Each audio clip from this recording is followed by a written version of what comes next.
See, All right, so now we're about to introduce one of the greatest comic book artists in comics today. Let me see. One of the greatest, our inspiration. We love this guy. Everybody loves him. Greatest, our inspiration. Oh, I hear myself. Everybody loves him. Greatest, our inspiration. Echo. Humberto Ramos. Sorry. Humberto Ramos. That's cool, dude. All Humberto right. Ramos. Turn my Bienvenido. volume down. I hate listening to my own voice. Okay, I'm here. I'm horrible. What's up, Humberto? How you doing, man? Very good. How are you guys? Now we're so much better than we were. Bienvenido. Oh my God, Humberto Ramos.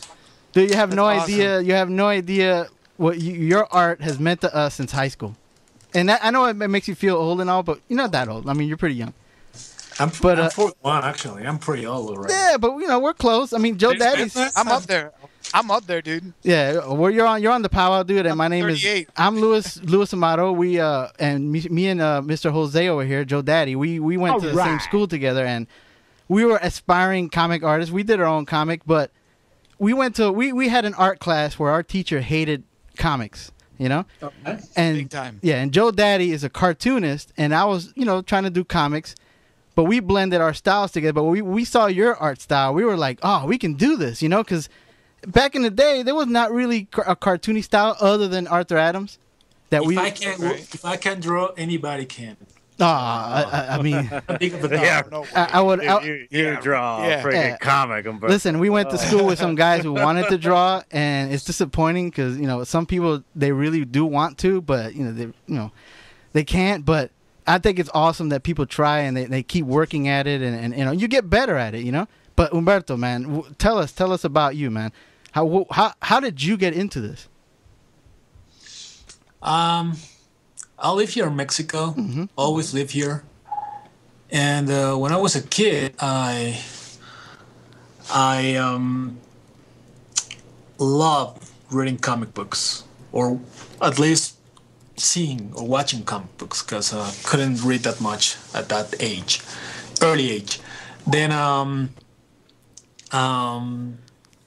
I think it grew up from there. My love for drawing. I always liked drawing. I always kept drawing, all the way through high school, elementary, university. I have I studied graphic design myself here in Mexico because it was the closest thing to be an artist or have an artistic job and make money of it, Oh, kind of. So when I was there at university, I met people who were into comic books. Actually, I mean the real deal here in Mexico. ¿Qué university did you go to? And they did this. We have here in Mexico. We have comic books are mostly approach for more mature audiences, and we work in these police stories, like cop stories and mafia and that kind of thing. Wasn't my thing. Of course, I wanted to draw superheroes, but that was a way to get into the business. Then I met people who actually flew to San Diego, and they knew about this thing called Comic-Con. Oh, the Mecca. They encouraged me to go there and show my work, and then I did what I had to do. I put together a portfolio. People helped me out a lot. They taught me things on storytelling and that, because I kind of knew about drawing, but I wasn't even close to get to the storytelling. That's the hardest part. That's the part that we used to struggle with. With me and Jose, when we got together, we started trying to come up with ideas for the storytelling part is the hardest part. We came up with over 60 characters, but then we had to come up with a story, and that's where our other friend Ariel came in, where he was good with writing everybody stories. loves drawing superheroes. Yeah. I mean, myself included. But not everybody wants to let's say get into the dirt of it, I mean, drawing backgrounds, drawing Oh. people. Oh, that's the dirty. You know, Oh, No, that is the hardest part. Yeah. of yeah, course, the backgrounds, it's hard, but you got to embrace it and love it. Oh, You know, when you yep. get there, then you are halfway through to get to a comic book artist. You know, Right. It job. becomes easier. Yeah. It Becomes easier, yeah. the Yeah, more you I mean, do it. yeah. In the beginning, it was basically Jose would draw the characters, and I would draw all the backgrounds because he wasn't good at backgrounds, and I was good at it. All right. And that's Right. how we, we look. You inspired us to do our book because if you look at our book, Galaxy Kid, that we did what in like 1999, Jose, 2000. Yeah, 99, 2000. Yeah, you around look there, at that's our when we started. characters, and they have similarities to Mega Man and when you started doing Impulse. All right. Yeah. When you started doing Impulse, Oh, we were yeah, like, you- "That is freaking cool!" The big boots, the big hands. We went nuts.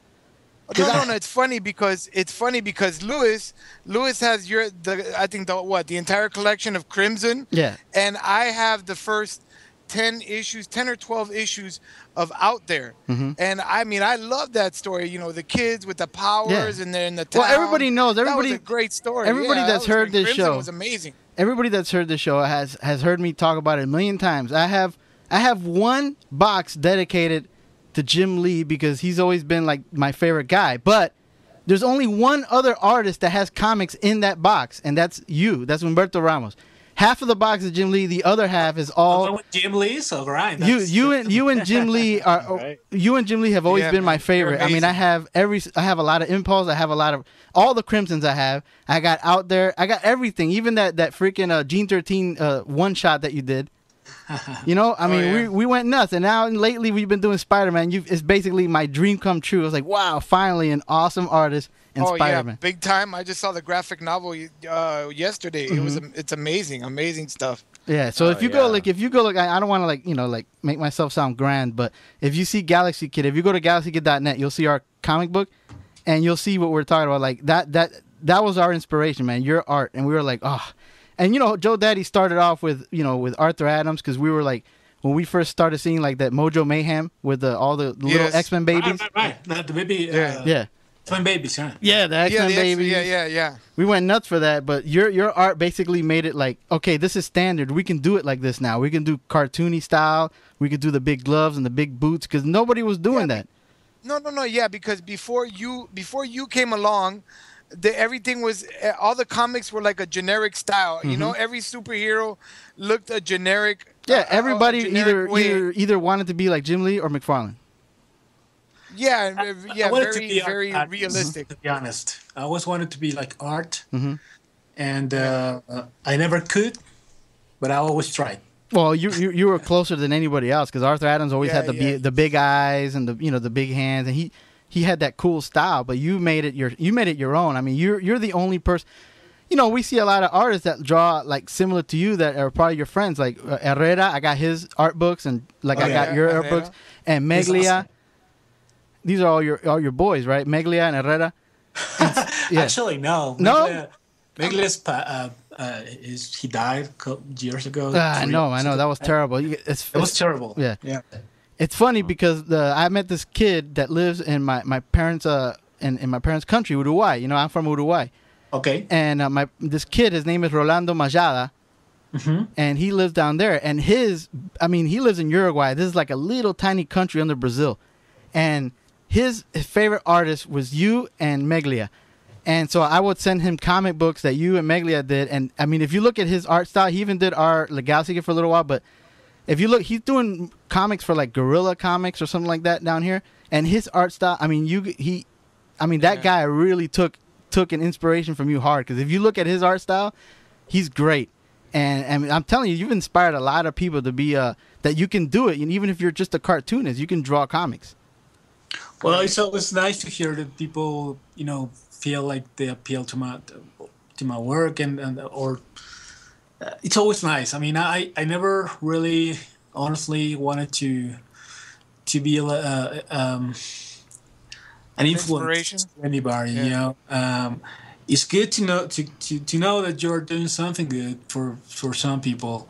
So it makes me happy. Really, it does. But I would like it to be only that like that. I mean, everybody needs to find their own voice. Yeah, exactly, I don't mind people, you know, going the steps that I went already, but but they will always be Yeah. happier when they find their own voice. Yeah, find what makes them them. You know, what Yeah. makes you Sure. unique. You know. Yeah, you have your Right. own unique, a signature, and just like yours, Ramos has his own signature. All these different Yeah. artists that are the biggest artists have their own signature.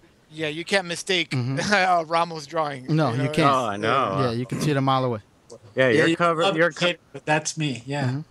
yeah, your covers popped off the comic book store this week. I mean, with Fanboys versus Zombies, I had to pick up an Humberto Ramos cover, Okay. you know, and I mean, Age of Apocalypse, right? I mean, Yes. yes, I mean that's like such a dark side. I mean, it was amazing, like the coloring on that, and you just see like a different take from what we're used to, like from Spider Island, and the. I mean, your Mary Jane cover was off the hook. I mean, Oh, thank you. you know, that was one of the Oh, best I Mary love Janes it. I've ever seen. Oh, I Actually, bet, right? I did 2 versions of that single cover, and the first one didn't came out the way I wanted it to be, and it was pretty much the same pose and everything. But Okay. I don't do that oftenly, but I was almost done with the cover, and I restarted all again, and people seem to like it a lot. And there's actually one girl in the internet. She she cosplay herself as MJ. that's pretty cool. That's pretty Yeah, cool. That's cool. absolutely. Oh, I mean, that's I'm cool. just so thankful that wasn't the the $25 variant on the wall. You know what I mean? Like we were able to get that for cover price. So thank you. That was good. Yeah, Yeah. Okay, do they have those still? Like 25 dollars covers in that? yeah, they have some covers that are really really hardcore. Like there was what was that AVX that was like $75. Wow. Yeah, Yeah, usually the like Phoenix one, Remember the number 0? Yeah. Yeah, it was Avengers 40. versus Yeah, X-Men. Okay. it was up at That's- 40. I think it was like a okay. 1 in 50 or something like that. You know, Wow. like all those ratios. It feels like I haven't gone to the store in so many months. Oh, I hadn't gone. Rub it Yeah. in. Mr. Aaron Wilson here got me, basically going crazy with comics again ever since I don't know, like it's been like a year now since I started going crazy buying comics again, especially since you started doing Spider-Man and then the new 52 came out and it was like, wow, this is a good time to start buying comics again. Yeah, big time. You know, we The do new a ton- 52? What's that? That's the DC thing. Yeah, He doesn't know it. What are you talking yeah, you know what I about? mean? Like ever since all these different comics, the whole They AVX pay is for saying Yeah. things like Huh? So let's talk about that. I mean, AVX. What are you going to be doing? I mean, like, are you doing it up? Well, talk about Avengers versus X-Men. I mean, you're doing some work on that. I'm just gonna read them. That's oh, you're not doing anything on it? you gotta. I mean, this is what it is. This is the year of the 50th anniversary on Spider-Man. Yes. So we don't have time to fool around with other things. We are, 100% into the festivities of to Spidey. The anniversary. And I'm right now drawing that very book, Amazing. the Wow. anniversary book. Oh, So cool. I'm gonna see the Avengers X-Men, from the side. Oh. But I'm sure it's gonna be awesome. What do you think of this? What do you think of this Ultimate Spider-Man cartoon that's now starting to play on TV? I Have you haven't seen seen it? it yet. Do you have an iPad or something like that, like iTunes or anything like that? Because they're giving it the first episode away for free. Oh really? Okay, Yeah. I'm gonna check it out. Yeah, go on there, download it. I saw the the trailer, or Yes. looks really funny. Really, the Spider-Man character is what portrayed. Yeah. My personal approach, I don't like Spider-Man being that bulk. Yeah, built. Big. Yeah, Bill. Yeah. right, Bulky. right. Oh yeah, bulky built. Yeah, because he's a teenager. You like it more Exactly. like I don't like him being that muscular. Yeah. Right. But right. side I think looks really really cool. That's a good point because it seemed like in Spider Island he kind of like hunched over, drowning in his shirt a little bit, you know. Right. That So, Yeah, moment. he's a skinny kid. Yeah, He's skinny, yeah. you know. He's just athletic, super athletic, skinny build, you know. Yeah. yeah. Yeah, man. We're talking to No, Humberto Ramos live right here on the Powwow Show. Humberto, you were ahead of your time with vampires when you did Crimson. Well, was? Well, Okay. yeah, I mean, you know, everybody's all crazy about thank vampires now, but you were doing that. You know, you did that comic book. There was no vampire books or anything like that. You did it was cool. Like it was like a different take on everything. Well, I mean, Yeah, what very inspired you to different. do that? Well, to be honest to you, I wanted to draw an Angels book at that time. Okay. This is close to the millennium. This is Right. Oh, okay. 1997 or so. Yeah, right. Then there's a lot of angelic thing happening, like now with the vampires.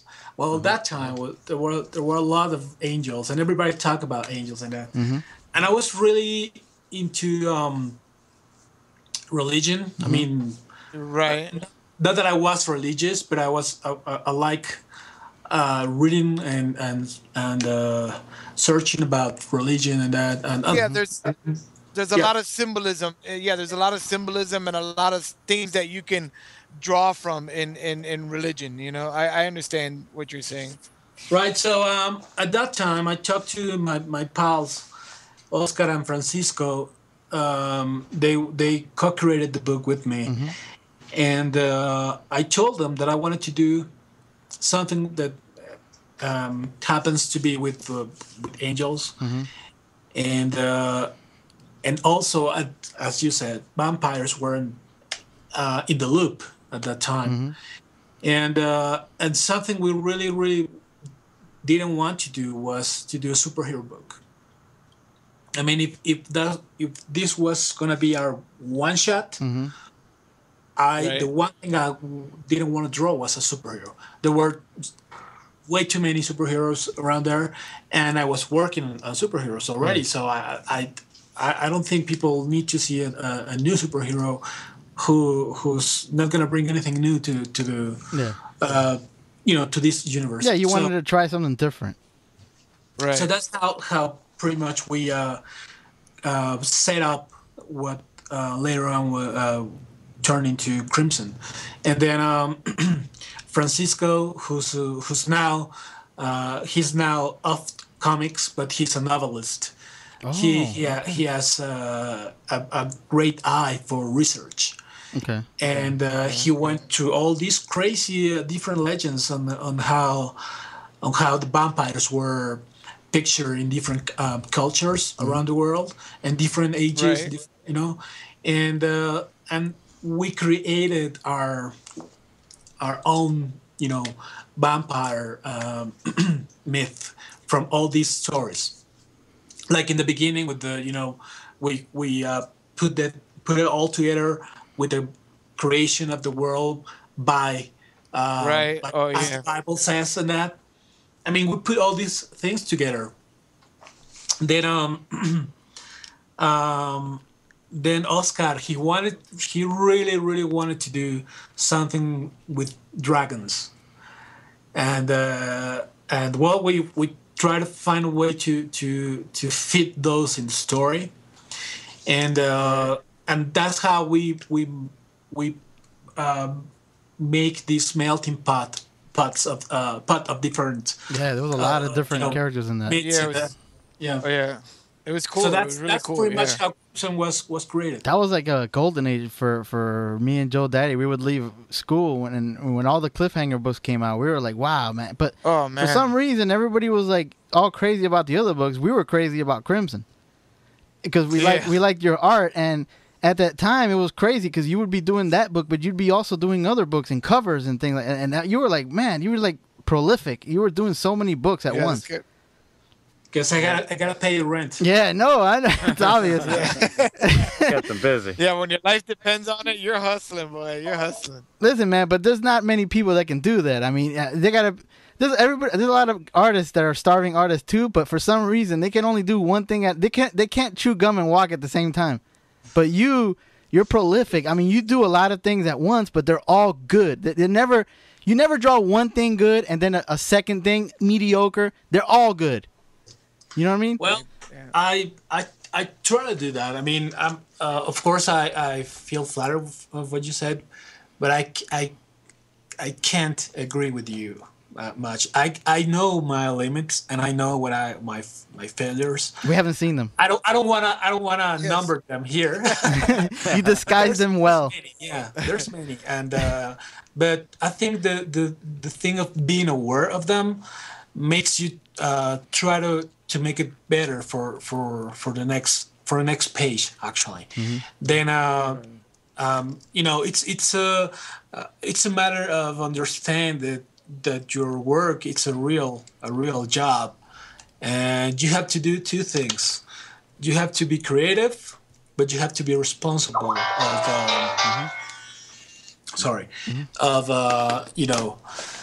of what's your day job. I mean, there's people waiting up for you to deliver pages on time because their paychecks it's depending on you delivering your pages on time, and your editor is holding the strings of all these different books because they gotta be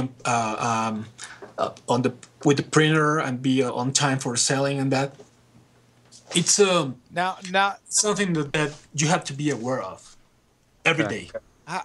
how far ahead are you usually when you do comics? How far ahead are you? Like, you're working on a comic book now that'll come out when, in like 4 months? You know what I'm saying? How Right. what's the time? Hey, let's just find out. I mean, what are you working on right now? Okay, exactly. What do we have to With look Spider-Man, it's a little difficult to set that time frame because Right. Spider-Man appears like 2 times a month, right? Right. Okay. Right. And it's a different. That's why we have 3 different creative teams. Okay. Right. Because there's no way one single artist can draw all these books at a year. That's why we are 3 different teams. Then but okay. in the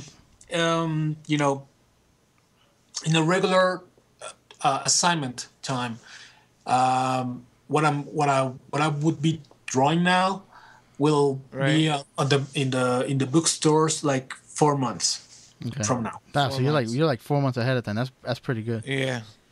Yeah. But we've known your art and we've known your books, and you're not one of those guys that's like always behind and late with books. We know a lot of artists that say this book is supposed to come out next month, and then it just never shows up for like another 2 months.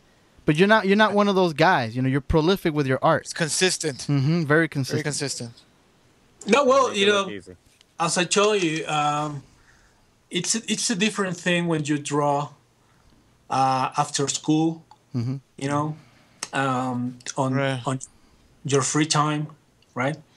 When you are doing nothing, but just wandering around at that and try to relax and it's a different thing to wake up every single day and know that no matter what, you have to deliver a finished page. Yeah, it's your job. At night. Doesn't matter what time you ended up, during the page. Then when an struggling artist managed to decode this simple thing that I told you, then they become a comic book artist. If they can't do it, it's they could be like the best illustrator the world has seen ever, but they can't make it into this business. Yeah, if they're not consistent and they're not turning in their work on time, then a lot of people don't make it far. I mean, this is a job. I mean, I know it's a full-time job. It's an awesome, funny, exciting, job, but still a job. Yeah. Right. I mean, it must be something to wake up and just do what it is that you know how to do, that you do well, but you love doing. Oh yeah, of course. I mean, don't get me wrong. I love what I'm doing, even in the worst days, because you don't. you have bad days as everybody else does. Yeah. You know, you have like personal problems and you know, or you Yeah. feel sick or whatever. And but still, you know, getting to the table, the drawing table, and take the pencil or the pen or whatever tool you use now with the you know the Cintiqs and all these electronic gadgets you have. Being Right. being there, you know, watching some white space turning into story, into characters. It's really exciting. Yeah, I mean, Yeah. you could see the fact that you could see your love for what you do in your art. I mean, it's not, you know, there's no you have like emotion in your art. I mean, you look like you really like. I mean, it's come on, your art style. It's, No, and the characters. yeah, just looking at the it, you're like, characters wow, pop man, off the this, page. yeah, They're I mean, fun. It's fun. it's exciting, yeah. You know, you Thank bring you. a lot of fun to Amazing Spider-Man. I mean, you know, I can't wait to see what you do on the Sons of Earth. You know, Well, I can tell you this. I grew up reading Spider-Man as a kid. I was excited to in my you know little kid mind, being friends with this guy Peter Parker. You know, suffering as he was suffering. You know, mourning his losses. You know, His losses, his yeah. losses as he did. And I remember reading the death of Gwen Stacy. okay. I was really sad. Like somebody that I knew have died. Then now I'm the guy who's lucky enough to be able to draw the 50th anniversary issue of this character that everybody loves in the world. It's great. Oh, wow. Yeah, you're the man on Spider-Man right now. that's a It's. I mean, you started on what? On Peter Parker or Sensational? Which one did you start on? I did covers for Peter Parker. Then I did this 4 issues story with Paul Jenkins. Right. It was a great story. Yeah, it was. I have those. Then they liked us that much that they offered us to open back the Spectacular Spider-Man book just for us, and we have a nice run there. Lots of fun with the Venom story and the Doc Ock and that. And then Was that the one with the Green Goblin? I'm sorry. Was that the one with the Green Goblin? the one with Green Goblin was Peter Parker Yeah, Spider-Man. Peter Parker. Yeah. Peter Parker. Yeah. Yeah, that Yeah. was awesome, man. And then Go ahead. but then I got to go. I got to move to different other projects and that. But being able to draw the Amazing Spider-Man book, it's I mean, I believe to the people who like who are into DC comic books should be like drawing, I don't know, Detective Comics or Yeah, the signature book of that character. exactly. Yeah. Right, right. It's a great honor. But, those are my dogs. Yeah. And, but also responsibility. You know, as funny as it sounds, to get that flag on your shoulders. You know? Coño perro, cállate la boca. My wife, she arrived and That's cool. Oh man, so you had that phase that you were like very into like supernatural, like as you did the Out There, and then you did the Revelations and all that stuff. But in between that, you were always doing superhero books. Like you did that. You were part of the Civil War.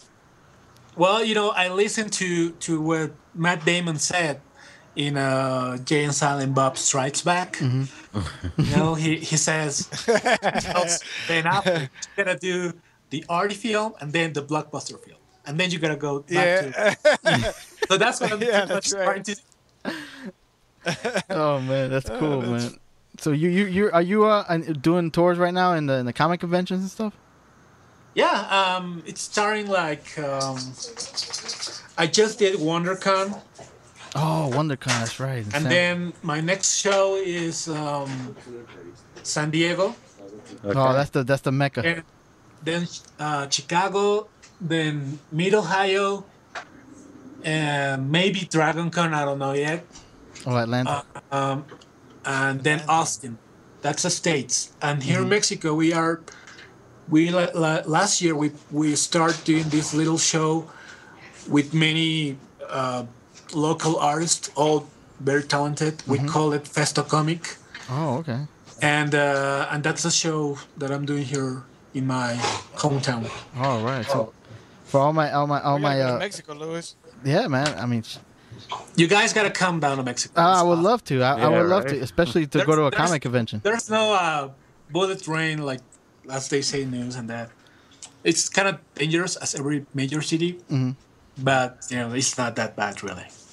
No, I mean, it's all the Spanish it's cities. all- You walk in there and I mean, if I mean, there's places that I've gone to in Uruguay that you look at pictures of like different countries, in South America, and they're all very similar because all this Latinos, we all think alike in a way.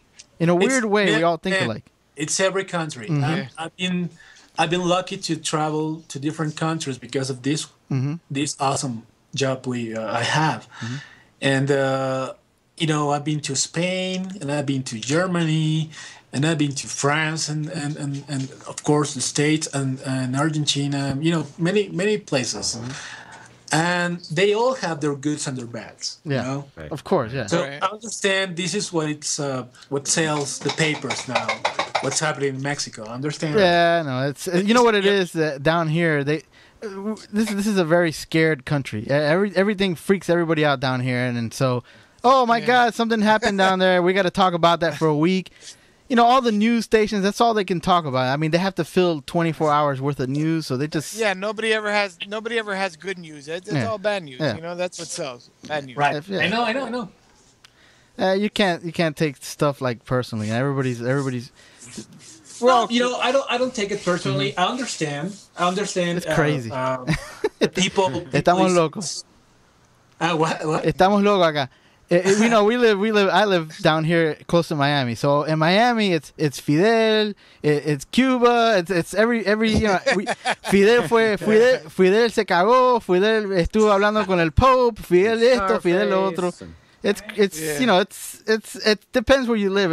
It's all the news. Like I bet you in California, all they could talk about is what's happening in Mexico or in Arizona. Oh my God, Mexico! It's like, oh Lord, all the scared white people. We're all scared. It's a fear factory. News is the fear factory. Yeah. All around the world. It's not just the U.S. It's everybody in this world. Yeah, I mean we're scary times, man. the It's community. scary. We're able Well, to. you don't have to worry that much. This is gonna end December 21st. Everybody knows. Yeah, exactly. I know. Awesome, man. Hey, but at least we get to see With the the Avengers, and we get to see. Oh. So if you're Spider-Man. 4 months ahead, you're going to be done working in August and taking a 4-month sabbatical, then, right? Right.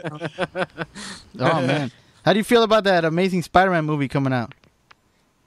Excited. Yeah, man. I mean, you're Everything that comes out from with the Marvel logo, I'm excited about it. yeah. Some of them, like Ghost Rider, maybe are not that good, but still, I still go watch them. Yeah. I didn't see it, so I can't. You didn't see it? Me That's the neither. first one. It'll be on Joe Flick soon. Yeah. But like, both movies this year from Marvel, I think they're gonna be like really, really amazing. they're gonna destroy. So man. buy Disney stock while you can. Buy Oh, some yeah. Disney Disney stock. And, yeah, man. Go So- kiss Mickey Mouse's butt, man. He's helping these things. So yeah, I mean, do you get the third-party Disney employee card with all the work you do with Marvel? I've been struggling to get that, but I haven't got it yet. I gotta be an employee. Oh, you gotta call. You gotta pick up the phone and call Mickey Mouse. Say, dude, I'm doing Amazing Spider-Man. I don't know if you heard or not. You better give me a pass down there. Yeah, I'm doing the 50th Yeah. anniversary issue. Hook me up. Yeah, tell them you'll do a cover where Spidey says, "I'm going to Disney World," and they'll send you. That'll be good. But no, us freelancers, we don't get that kind of thing. Them you 1099s. Listen, man, if they don't do that, they can't unappreciate, man. Humberto Ramos is the man on Spider-Man. You got to hook him up. Especially since they're fixing that. Oh, man, Orlando, you got to go down there. They're fixing that ride and Spider-Man ride and where they're Universal. And then Disney is going nuts with all the Marvel movies. This is a great time for comics. A very good time. This is a great time to be at Marvel. Oh. Yeah. I'm so happy. Yeah, I'm so happy. Yeah. Oh man. You deserve it. You deserve it. Thank you, guys. I can't tell you how cool feels. I know. I need to say this before I'm going through this little story. We in Marvel, let's say editorial, we have nothing to do with what happens at Marvel films. Mm-hmm. Yeah, I know. Yeah. Though still,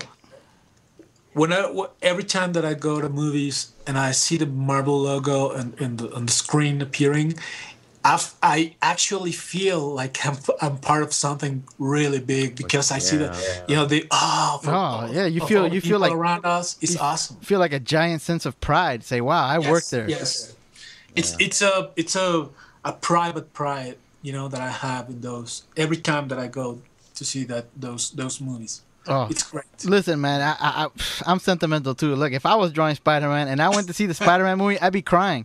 I'm doing that comic book. I can't believe it. Oh my god.